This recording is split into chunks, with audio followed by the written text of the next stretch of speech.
What is the best thing you can do for your metabolic health and longevity? Someone asked me that the other day, and I wanted to give you my number one.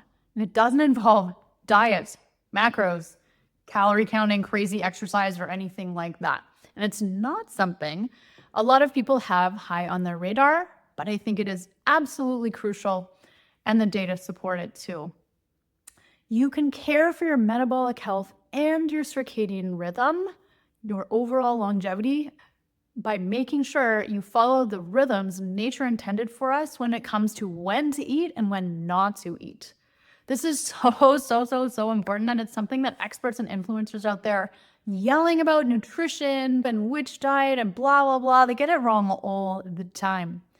And actually, many experts, myself included, think that one of the most important components of nutrition is the when, not just the what, in equal measure. When you eat, what you eat.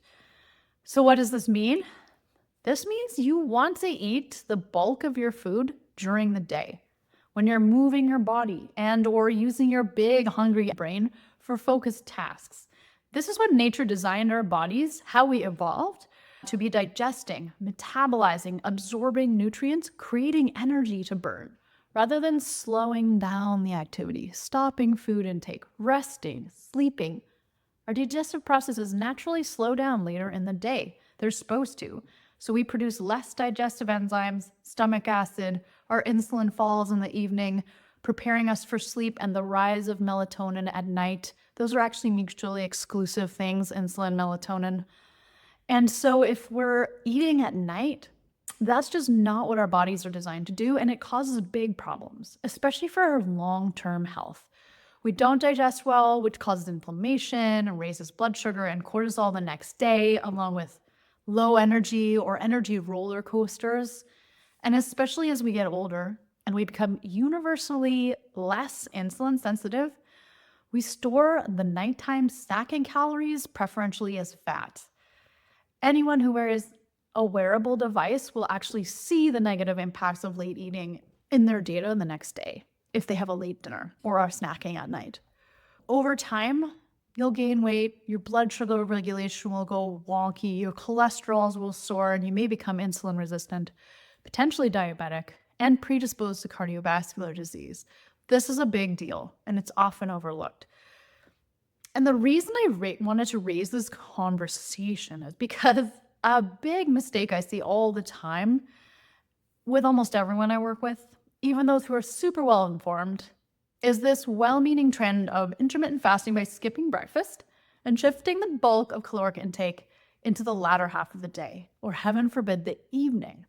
I hate seeing this, and I hate that influencers are misleading people, especially women, into thinking that this is a great strategy for health. Skipping breakfast, fast through the morning till you're starving. It's terrible.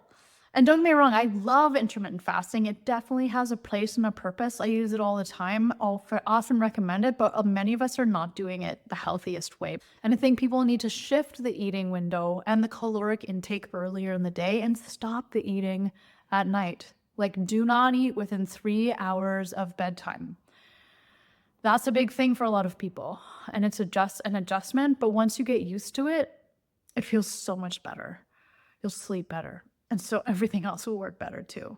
So you want to consume the bulk of your calories earlier in the day, and don't snack between your meals unless you're truly hungry.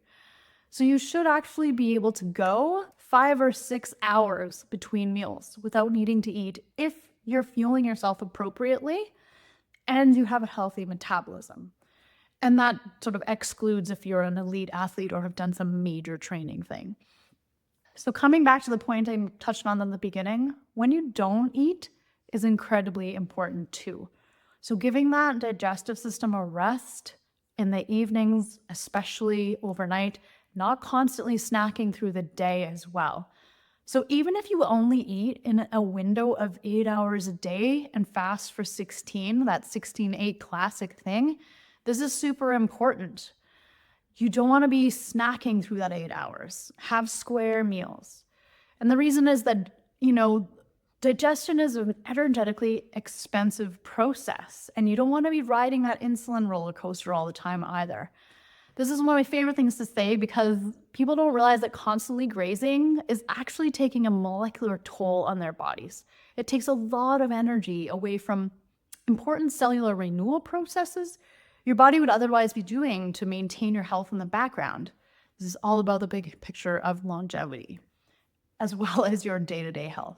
And this snacking habit is part of why people often have really low energy through the day because they're snacking a lot, or they have dysregulated blood sugar, and so they often feel fatigued.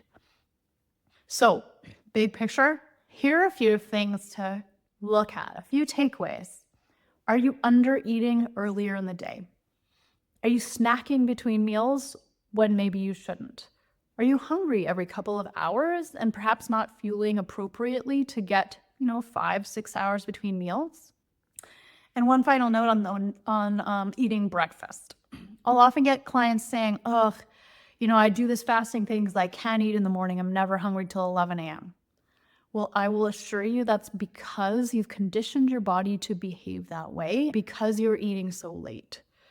Now, you need to uncondition that habit if you want to have a healthy, robust metabolism and avoid disease long term. And you can do it. It doesn't take that long to do. You just got to shift your eating window slowly, like 15 minutes, 30 minutes at a time, every few days. This is such an underrepresented point that I wanted to hammer on it a little bit. So thanks for listening. Because when people fix this one very simple thing, it helps them have better energy throughout the day to beat the afternoon and evening cravings, which often result from underfueling and skipping breakfast. They lose weight effortlessly that they've gained over time, especially around the midsection, which can be related to late night eating, resulting in poor sleep as well. So I hope that helps. Again, if you have a wearable device, it's easy to track these changes and how they impact your health. I hope that was helpful for you and your metabolic health and longevity.